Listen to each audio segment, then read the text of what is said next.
What's up, Fit Fam? 25.1 is upon us. So if you don't know what the open is, it's the workout that you're going to be doing tomorrow and every Friday for the next 3 weeks. Super fun workout. You're going to be judged just to make sure that you're hitting the standards. No pressure. Just come in and give it your all. Your teammates, your other class members are going to be cheering you on. We have Friday night lights, so the schedule will be sent out in this text hopefully. But Coach's Throwdown will be at 4:30, and then we'll have heat set up. Just make sure that you go ahead and claim your spot in Chalk It Pro, so that way we can know who is going when. That makes everyone's life so much easier. So let's talk about workout strategy for 25.1. 25.1 is a 15-minute workout. It's an AMRAP style workout. So you have to be set up to be consistent across 15 minutes. The goal of this is not to go hard and then crash and burn. We've been doing lots of workouts that are 15 minutes long, so you should roughly have a good idea of what this time domain feels like. The workout is, like I said, an AMRAP. We're trying to get through as many rounds and reps as possible. Each round you'll see increasing reps. So in round 1, you're doing 3 burpees laterally over the dumbbell. Then you're going to do 3 hang power clean to shoulder to overhead with a dumbbell. You do not have to alternate hands. Then you're going to do 30-foot walking lunge. The next round is going to increase by 3 reps for the first 2 movements, for the burpee and the hang clean and press. The lunges stay the same every time. So it's going to increase by 3 reps every single time that you get back there. 3, 6, 9, 12, 15. Onward for both the burpees and the hang clean to shoulder to overhead. So a few things to consider. Like I said, this is a 15-minute workout, so we want to be as steady as possible. It's going to feel real easy to just slam it on the 3, 2, 1, go, because you're like, oh, I only got 3, go, go, go, go. Don't do that, okay? I'm not saying go slow, but steady is probably what's best. When the athletes perform this on the live announcement, Rich Froning, who is a lot of people consider the greatest of all time, he was stepping back and stepping forward he was stepping up on his burpees. I think he was jumping back with both feet. I think that that's a great strategy. Save yourself just that split second every time. Save your energy so that way you don't go too fast. If we jump our feet up and jump our feet back every time, it can cause our heart rate to spike. So you can save your heart rate and keep it that steady. Make sure that you're not standing all the way up when you get done with your burpee.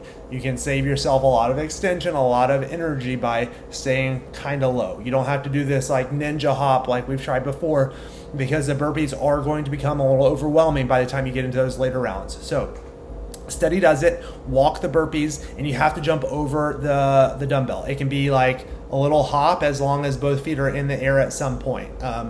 Unless you're super proficient with burpees and you're just going to annihilate this, I wouldn't suggest like a 2-foot hop. I really would do the little princess hop as you get done. On the dumbbell, make sure that you are ready to crush it, right? The dumbbell weight is the same weight that we use every time whenever we're doing RX workouts. So this is going to feel pretty familiar for you. The RX for males is 50, RX for females is 35. It goes down for the scale version. So base your RX or your scale off of how that dumbbell feels.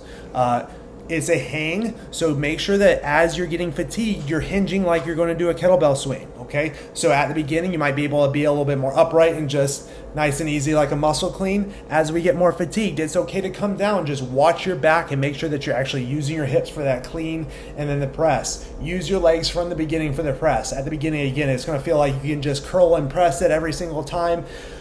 Don't do that, okay? Give a little bit less effort overall by doing a push press. If it gets to where you're like eking it out overhead, then it's time to bring that dumbbell to the ground. If you're not there, then my suggestion is just to hang on. All right. You do not have to switch hands in any particular order. Literally, you could do the entire workout on one hand. I don't suggest that at all, but that is an option. My suggestion is do several on one hand and then switch. So on the 3, I'm probably not switching. On the 6, I might not even switch. When I get to 9, I'm probably going like 5-4, something like that. Just pay attention to how it's going to be your shoulders. Pay attention to how your shoulders are feeling, okay? If you start, and your grip, if you start giving out on either of those, switch hands, okay? You can switch hands at any point. If you are proficient, switch as you're coming down with that dumbbell and straight up into the next one. okay? If you're not super proficient with switching and you don't feel comfortable there, you can take it as it comes off of your shoulder and goes down between your legs into that hang position. You can have two hands on the dumbbell at the bottom, no problem. You just can't start bringing it up with two hands, okay?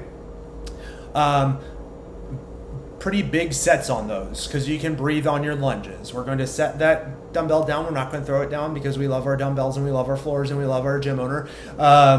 So you're going to set the dumbbell down and then you're going to get to lunging. Make sure that your lunges are proficient and efficient. You cannot have no reps because if you do, this is in 15-foot increments. So if you get all the way down to the 14th foot and then you decide to not stand up all the way or for whatever reason get no rep, then you have to start all the way back there. And it's just a waste of time. The lunges are going to be the easiest part of this workout. This is the time for you to catch your breath. So I'm not saying go slow, but don't try to just like annihilate the lunges. Number one, that gets you back to the burpees faster, and that's probably not the best thing. And two, you have the opportunity for a no rep, and it's a bad place for a no rep. So take your time. You can either do like a wedding march style where you lunge and then both feet up and you're standing all the way and then you go into the next one, or you can come through. You don't have to stop, but do make sure that you're getting that full extension at the top, no stutter steps, and it's unweighted lunges. We've been practicing lunges with weights for a bunch now. All right. So go at a pace on the burpees that you can move consistently. Don't do what I have a tendency to do and do those grief burpees where you're like laying on the ground. Okay. Consistent pace up and down with your feet at a pace that you're going to maintain for 15 minutes. Hang clean and jerk or hang clean and press, however you're going to get that. And that's the other thing. As that weight gets heavier and you get more fatigued, don't be afraid to give it a little bit more of a jerk than a push press. Just make sure that you stand it up all the way because, again, you don't want no reps on the dumbbell. 15 minutes of fun, a pretty straightforward triplet, no high skill movements on this. This is literally just like make it burn, and that's what it's going to do. So I expect everybody to come in, have a blast. Make sure that you check out the theme for this Friday Night Lights and every other one, so that way you can earn points for your team. And let's get after it. 25.1 is upon us. Let's go get it.